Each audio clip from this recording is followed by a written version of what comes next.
શિવની અષ્ટમૂર્તિઓ આ જગતમાં સદાશિવની અષ્ટમૂર્તિઓ છે.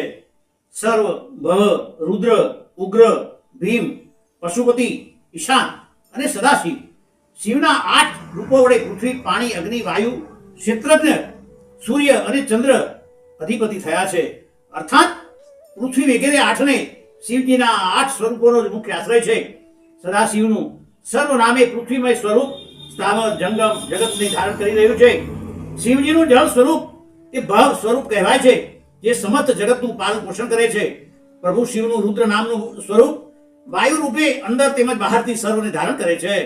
જે સ્વયં ગતિમાન સ્પંદન વાળું છે તે પ્રભુ શિવનું ઉગ્ર સ્વરૂપ છે.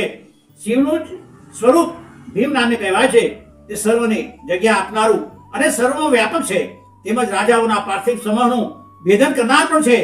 સદાશિવનું પશુપતિ સ્વરૂપ જે સર્વ આત્માઓનું અધિષ્ઠાન અને આશ્રય સ્થાન હોઈ સર્વ ક્ષેત્રોમાં વસે છે અને જીવોના સંસારના બંધનને છેદનારું છે. સર્વ જગતને અત્યંત પ્રકાશમાન કરે છે.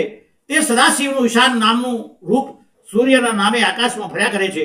જે અમૃતમય કિરણોવાળા ચંદ્ર જગતને પુષ્ટ કરે છે તે સદાશિવનું મહાદેવ નામનું સ્વરૂપ છે. સદાશિવનું આત્મા નામે સર્વોત્તમ રૂપ 8 સ્વરૂપોમાં વ્યાપીને રહેલું હોવાથી સમસ્ત વિશ્વ સદાશિવ સ્વરૂપ છે. જે રીતે વૃક્ષના મૂળને સિંચન કરવાથી વૃક્ષની શાખાઓ પુષ્ટ થાય છે, તેમજ આ વિશ્વ શિવનું શરીર હોવાથી સદાશિવનું પૂજન કરવાથી પુષ્ટ બને છે. જ્યારે કોઈ પણ મનુષ્ય અગર પશુ જીવ દુઃખી થાય તો સમજવું કે તેણે અષ્ટમૂર્તિ શિવનું અનિષ્ટ કર્યું છે, તેમાં કોઈ શંકા નથી.